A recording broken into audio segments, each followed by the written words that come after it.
song, girls. Well, hello and welcome to another Talk Vietnam. We have the Australian Girls Choir on the program with us today. They've been on a 3-week tour of England and Scotland and Ireland, and now they're here in Vietnam. And for the past few days, they've been serenading audiences here, and today they're going to do the same for us. First, it started in 1984. Is that right, when the girls started? And it started off with 150 choiristers. Today, there are 3,500. We only have 50 today, 50-some. So they're going to sing for us today. Give them another round of applause. Good job, I'd like to invite the guests for the talk portion of the show today. We have Kylie Lee Archer. She's been associated with the choir for the past 22 years, first as a chorister and now as director of the tour. Welcome to the program. Thanks for joining us. Thank you. Next we have Zoe Knox, 17-year-old chorister, who sang for us earlier. Welcome. Hi. Mark Putty has been with the choir since 1993 and now is music director of the tour. Welcome to the show. Thank you very much. And finally we have Rachel Burke, who's 16 years old and also sings with the choir. Welcome to the show, guys. Thank you for joining us, taking the time out of your busy schedule. I know you're running around and you sang some songs for us today. The first song that we heard, which is the Vietnamese song, which I might say that you sang very well. Pronunciation was spot on. What a relief. Better than mine. I should sing with the choir. But it was great. It was, it's a song that is very well known here in Vietnam. You know, the melody is just very familiar. How was it practicing? Mark, maybe I should ask you. Yes, working well, with the girls. it was actually very interesting because we were given the song by a colleague of mine in Melbourne who actually has taught in Vietnam for a number of years and lived in Vietnam. And he gave us a recording of it. But then we also, another colleague of mine met someone at a festival, and this Vietnamese woman sang it for her, and it was quite different again. Yeah. So I thought, what are we going to do with this? Because we've got all these different versions of it.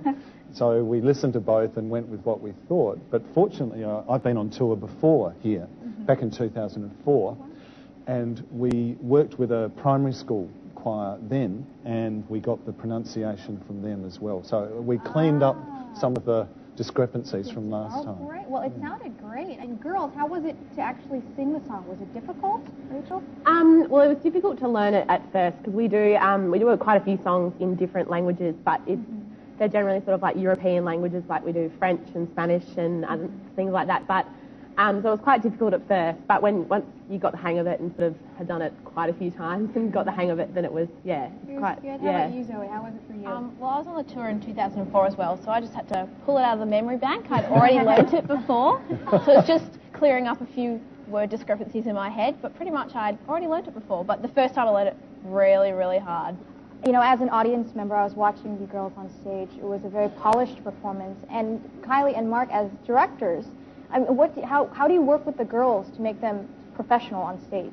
Well, they're already pretty professional before they get to us, which is fantastic. Good, yeah. So these girls have been chosen, there's 53 of them, out of 3,500 in Australia. And so really, by the time they're chosen to tour, they've got a lot of experience performing back home in Australia, and many of them have toured before.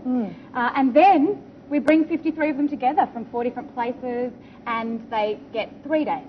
That's all to put the show together. And they did a pretty good job, we think. They're really pleased. Now, I mean, like you said, you've sung European songs, French, Spanish, of course, English songs as well. Now, to come out with a Vietnamese song, how does that make you feel? Is it nervous, intimidating?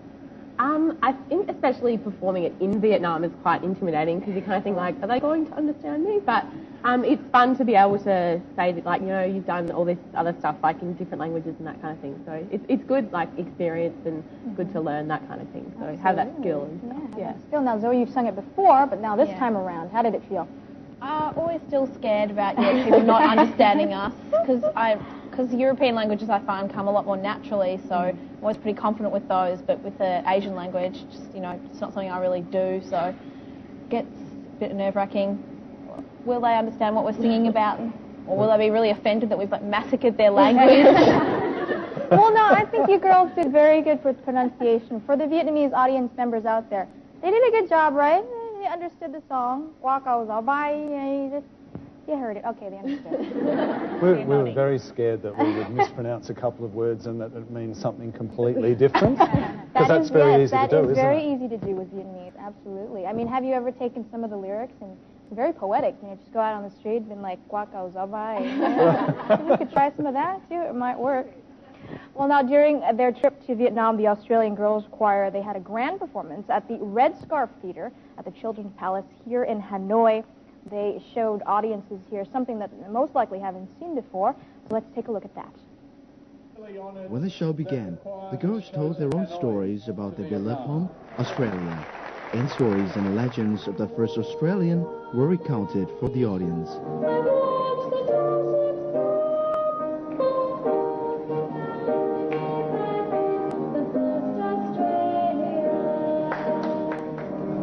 At a later stage, Europeans, mainly Greek and Italian, started coming to Australia.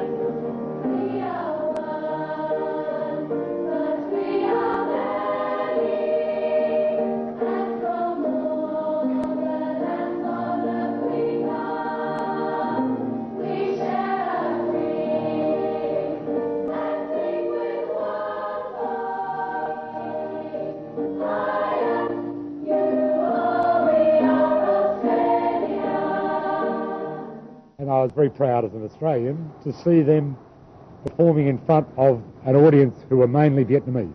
As a boy I used to sing, and my children sang in choirs, and so it reminded me of my childhood in Australia. Throughout the 1.5-hour show, the choir performed various songs in a multitude of different styles. With their beautiful voices and dance choreography, it was easy to see why they are world-renowned.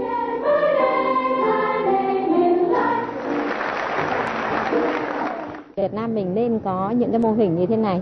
Trước hết mình chưa thể là một cái dàn đồng ca có thể biểu diễn ở trên thế giới, đi nhiều nước trên thế giới, nhưng mà có thể thành lập một cái dàn đồng ca có thể biểu diễn ở các cái thành phố khác nhau, rồi đặc biệt là ở những vùng sâu, vùng xa thì thật là tuyệt vời. Although they were only able to stay in Vietnam for a very short period of time, they were able to give their Vietnamese audience a very special gift. They sang the Vietnamese folk song, Breeze Through the Bridge.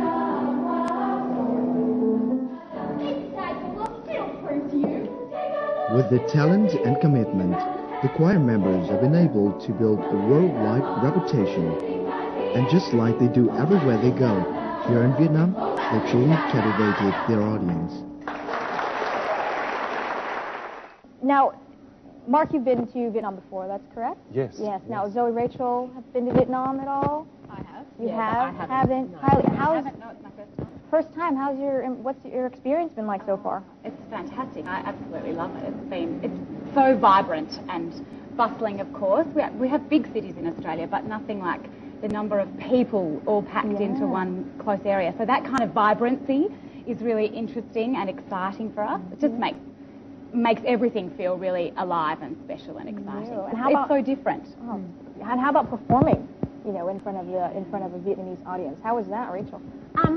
It's different, but it's good to have that sort of contrast with sort of like Australian audiences and Vietnamese audiences, because you do get different reactions. So it can be challenging in a way in that you're getting the different reactions and you might not get your expected reaction, but it's so challenging but really good. Now, Mark, how about your first time in Vietnam? What was that like for you?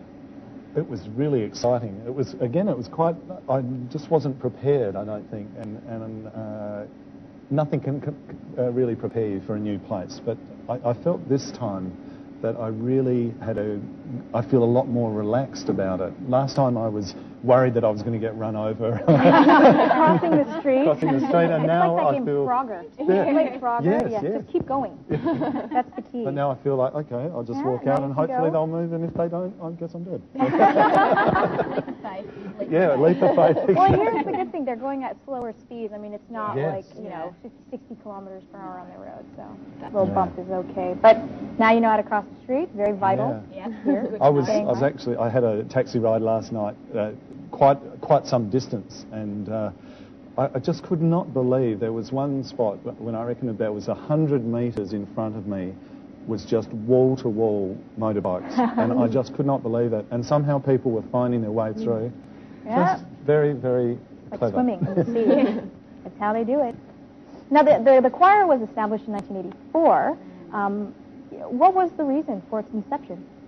Kylie, maybe you can tell us. Yeah, Judith Curfey founded the choir in 1984, and she was a teacher, a music teacher, and ran musicals and things like that for her school, and she was just coming up to retirement, and she thought, I don't think I like the idea of retirement, so she thought she'd start the Australian Girls Choir. Wow. And at the time, she was really aware that in Australia there were already quite a lot of boys' choirs that were sort of being modelled on the English cathedral, that beautiful traditional choral sound, but there weren't really any choirs for girls. And so Judith decided that she'd like to start a choir for girls only, which is the reason why it's girls only. Yeah. And that she was really keen for it to be a natural, really unique to Australia, the sound. And of course with her background in musical theatre, that's where the dancing comes from. So, that's amazing. Yeah. So since its inception in 1984, the Australian Girls Choir has done global tours. They've traveled around the world and performed for a number of very important people, including Queen Elizabeth II, Nelson Mandela, President Bill Clinton. And in each performance, they sing a very diverse repertoire of music, from original, traditional Australian and Aboriginal songs to Broadway show tunes to energetic gospel numbers. So let's take a look at the following report. Founded by Judith Curfey in 1984, it wasn't long before the girls were in demand for public engagements, corporate events, and numerous television appearances. The Australian Girls Choir. Yeah, it's a great version there, the Australian Girls Choir. Also the Australian Girls Choir are carols by candlelight regulars. The choir's long list of credits now include major public events, such as the NRL Finals, Adelaide and Melbourne Cups, Bledisloe Cup, South Australian Christmas Pageant, Melbourne Grand Prix, tribute to Nelson Mandela concerts celebrating World Reconciliation Day, and numerous AFL finals and celebration matches. The Australian Girls Choir has also appeared at a variety of corporate events, including conferences, seminars, award nights, and high-profile special events. So what makes the Australian Girls Choir stand out from other children's choirs? And why do some of Australia's leading event managers choose to work with these girls again and again? Most importantly, Australian Girls Choir performances challenge the traditional image of choirs. The choir has a wide and varied repertoire that can suit any theme or event. In addition, the girls are trained from a young age to approach every performance in a professional and disciplined manner. With such an outstanding reputation and experience in professional, innovative performances, it's no wonder that Qantas has chosen to feature the Australian Girls Choir in both their 1998 and 2000 advertising campaigns.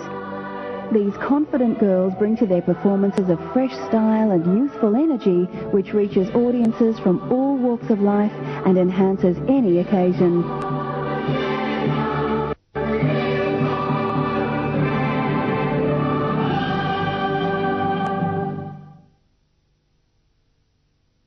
Now, it started out with, when Judith started it, it was just 150 girls. Yeah. And today, there's 3,500 girls singing throughout Australia. And it's 4 different states, I believe, of Australia where the girls are from and where you guys practice. Now, do you think she expected it to grow that big? No. I'm pretty certain of that.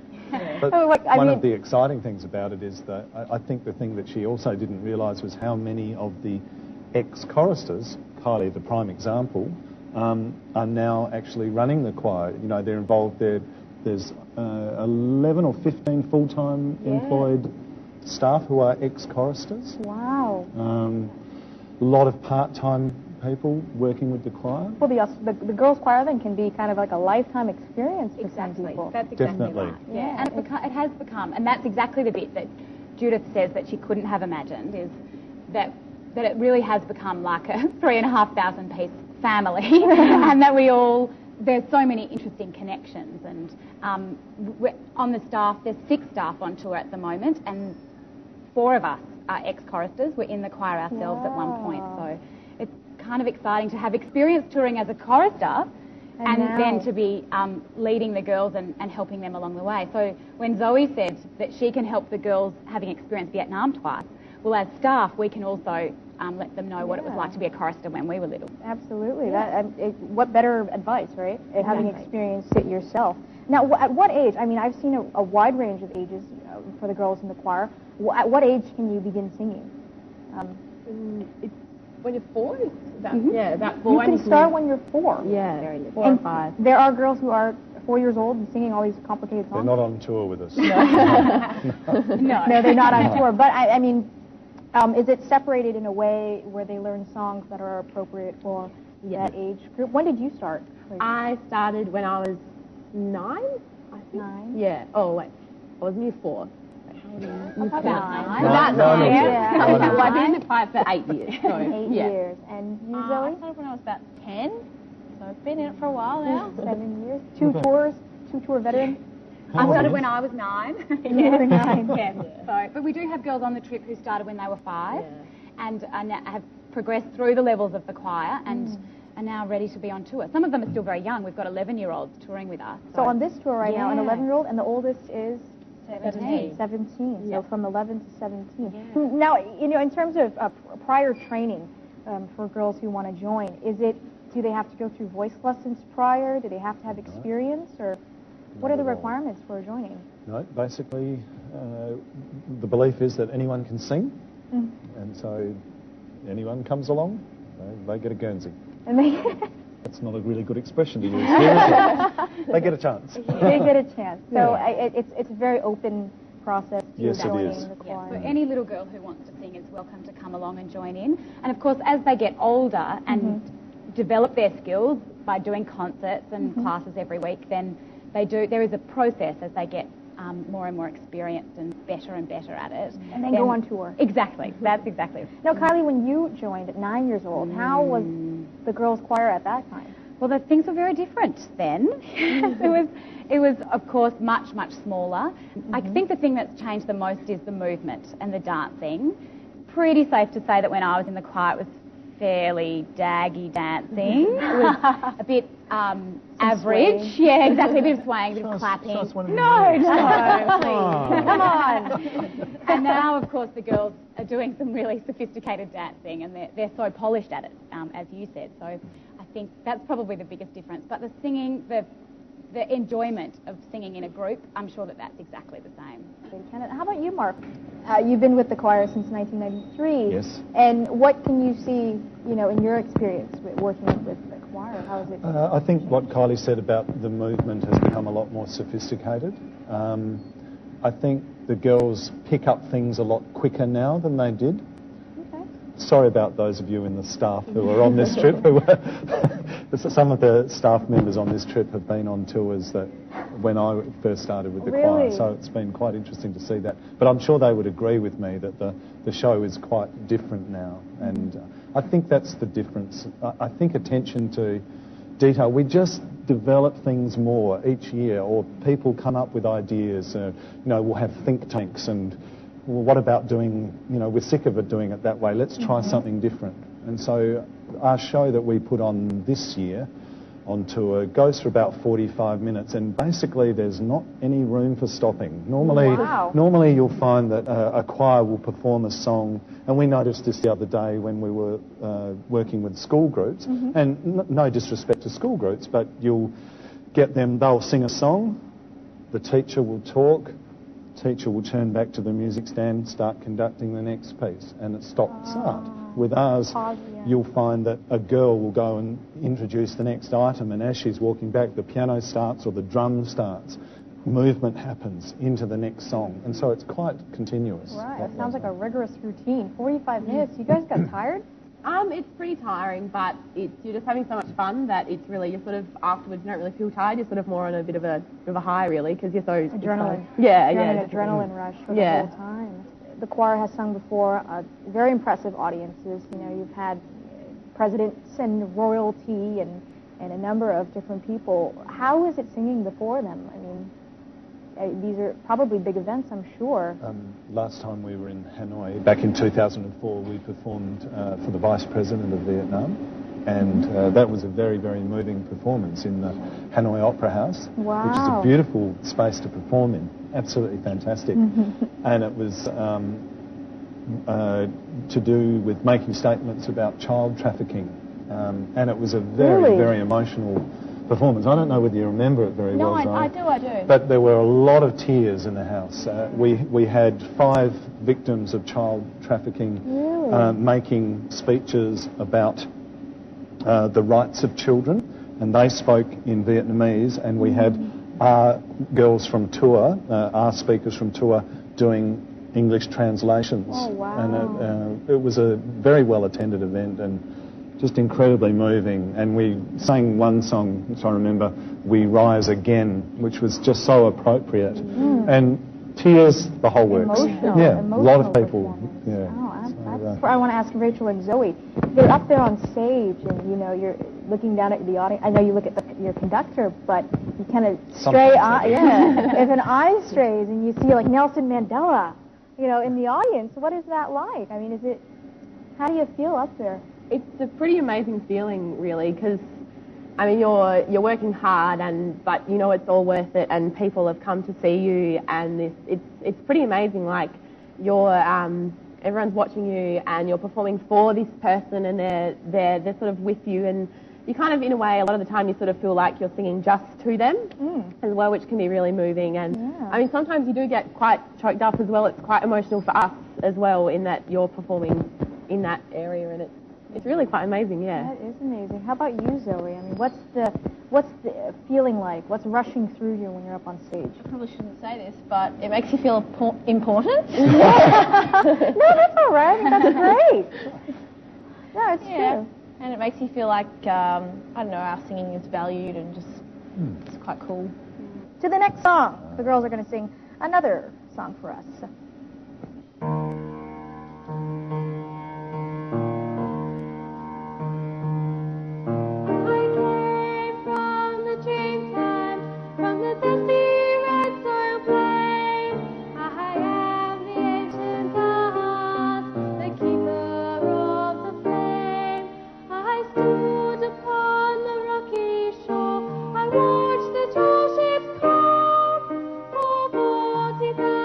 Years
participating in a choir like this, what can the girls learn aside from singing? I mean, is there any other skills that come out of performing? Rachel?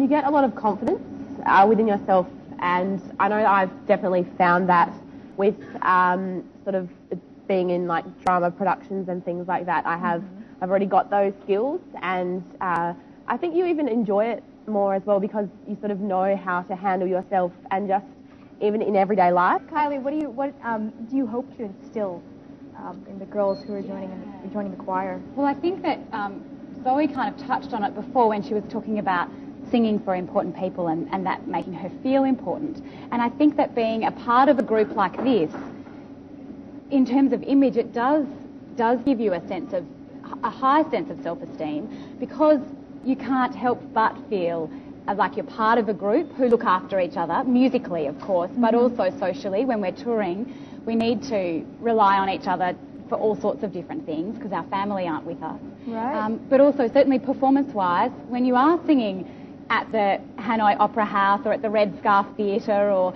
those kinds of things, then of course there's a sense of self-importance that comes with that, and that can only be a good thing for young girls and women to be learning those kinds of skills that they can take back into the other parts of their lives. Right, and use it in everyday life in another sense. Yeah. You know, I think this is an important question, and it kind of points out why you're here. What is it that you enjoy most about being in the choir? Zoe, why don't you start? Well, I really like the closeness and the friendships that you make in the choir. Like, I think it's pretty cool that if I ever wanted to go to Sydney or Adelaide or Brisbane, I can just call up one of my friends and go, can I come stay with you? And I could get free accommodation in a lot of states in Australia. But also, yeah, just the friendships. Like, I've made some really close friends who I just never in a million years would have met some of my friends if I hadn't have done the choir. And they're some of my favourite people in the world, so, you know, it's really cool. Lifelong friendships. How about you, Rachel? I think the performing and just being able to be involved in something that is just so amazing. And I know, like, a lot of people, you just don't get the opportunity to be in things like choirs. And I know, like at school, we don't have a very big we're not a very musical school, and people get really excited about the very rare opportunities to perform. Is that not the rare opportunities they do get to be involved in things like choirs and stuff, and it's just, and the team as well, being in a team, it's really good. Cool. Yeah. Now, how about, I mean, you know, you said school doesn't have an outlet for you to sing. Does being in the choir affect your schoolwork? Not really. I think it sort of makes you be more organised. I think it really... Time management? Yeah, time management, definitely. Management skills? Yeah. Great. Now, when you come back, you've been on tour for 3 weeks, and you have to go straight back to school? Yes. Yep. Yeah. Is that going to be hard? Yes. I have an exam 3 days after I get back. Bit worried about that. Should be good. Should be fine. You've been studying on the tour, right? No.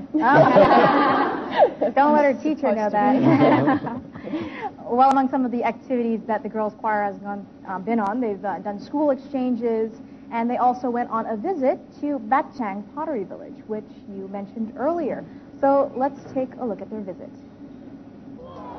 Not everyone feels energetic after a 7,000-kilometer flight, but for these young performers of the Australian Girls' Choir, it was no big deal.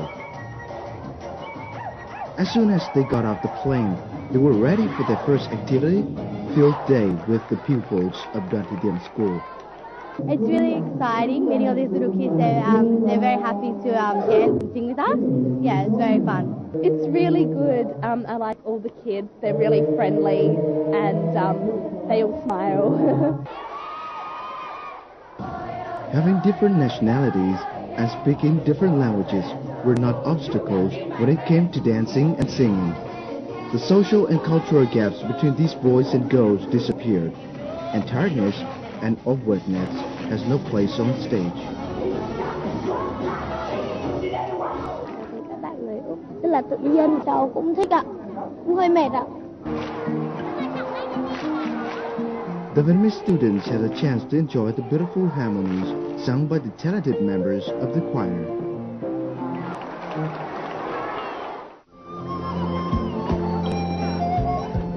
During their stay, the girls visited the Batchang Ceramics village. Each time they go on tour, the Australian Girls Choir gets to experience some of the culture of the country they are in. In the village, the girls leave their singing abilities behind and challenge themselves in the art of ceramic decorating. I really enjoy it. It's lots of fun. I'm painting a little plate sort of thing, but it's really hard because I keep getting all the paint in all the cracks. Oh yeah, it's really hard. The brushes are very fine, so it's hard to try and get detail into it, but it's really fun. Afterwards, the products that the girls decorated will be finished and given to them as parting gifts. But that's not everything they were able to bring back home from this tour. There's so many different patterns and flowers and things like that, but in Australia we don't really have this kind of stuff, so yeah, it's very different. When the tour is finished, these girls will have plenty of things to remind them of their stay in Vietnam. Going to the pottery village, you saw another aspect of Vietnam. What was that like, Rachel? That was good. Things sort of like traditional Vietnamese. Pottery, yeah. Yeah, and their skill, they're just so, it's really amazing. I know I had a go at it and sort of thought, oh, that was all right, not really. But then sort of seeing the skill that these people had, it was, yeah, it was really cool to see that. Zoe, did you make anything? Oh yeah, I painted a little bowl and it looked pretty bad. Should be interesting to see what it looks like when it comes out of the kiln. Probably pretty terrible. But yeah, I was just looking at all the pots and like cups around me and how the detail was so fine. How do you even do that? Like when I painted, this fat line came down. And I couldn't do any better. It's practice. But you know what you could do? You could ask them to sing. You can make pottery, but can you sing? Yeah. They probably could. Kylie, Mark, are there going to be any further cultural exchanges with Vietnam in the future? We hope so. We sincerely hope so. We've had some invitations, haven't we, from the host school. They're very keen. They want us to come back every year. Yeah. Wow. We're so lucky, of course. I mean, I guess being Australian, to get to Europe or to the UK, even to the States, it's a really long way. And so one of the things, it's become a bit of a tradition, I guess, to have an Asian stopover on our way home to Australia. Great. So to have opportunities like being here is really exciting, and hopefully we'll do much more of it in the future. Hopefully more in the future. Yeah. Now my last question is, I'd like to direct this to each of you. What do you think you will remember most about your trip to Vietnam? So let's start with Rachel. I think the difference, like the difference in the culture, just because it's so different, and I think, yeah, just the experience, that sort of difference, and the people, that everyone's been so lovely to us and really kind, and yeah, I think just like the culture and things like that. Yeah. How about you, Mark? What will you remember most? I think the friendliness of the people. I really believe that the people are so friendly here. Yeah. It's very heartwarming. And smiles, everyone smiles. How about you, Zoe? Oh, I think Rachel stole what I was going to say. But also just some of the cultural stuff that we've done while we're here, like seeing the water puppets and going to the pottery village. You know, it's just something that I just never do at home. There's something quite special about taxi drivers and staff at the school that we're visiting and staff here at the television studio and things. Everyone is so friendly and welcoming. And yeah, smile a lot. We do feel very special and very, very welcome in Vietnam. We're very lucky. Well, you are welcome in Vietnam. We'll welcome you back to the program in the future, hopefully. But before we say goodbye, thank you so much for joining us, talking to us today, and sharing with us your experience. But before you go, I'm going to have to ask you to sing another song.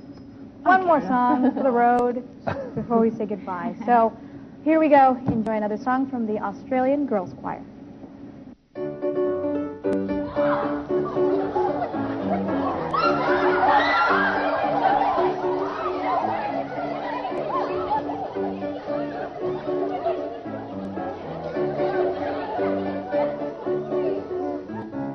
Let me tell you of an interview with an old man EU. He's got a beak and says and things, but the poor old fella ain't got no wings. Oh, she tells of the West Side Eagle, da-da-da-da. Well, the eagle's flying round and round to keep her 2 feet firmly on the ground. Now I can't fly, but I'm telling you, I can run the pants off a kangaroo. Da-doo-doo-doo-doo-doo-doo-doo-doo-doo-doo.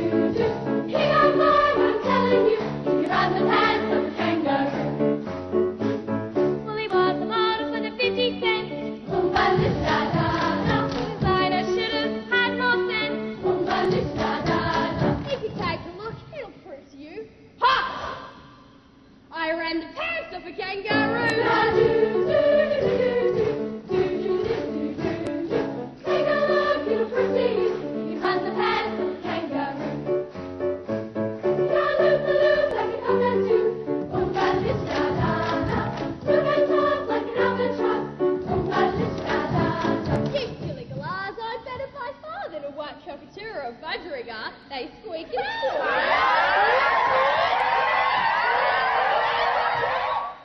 Why, me and them's like cheese and chalk. He don't mind, I'm telling you, he can run the pants of a kangaroo. Well, the last time I saw old man, he knew. He was chasing a female, he knew. As he shall pass, I heard him say, hush-shigga, hush-shigga, hubba-shigga, hubba-shigga, she can't fly, but I'm telling you, she can run the pants of a kangaroo.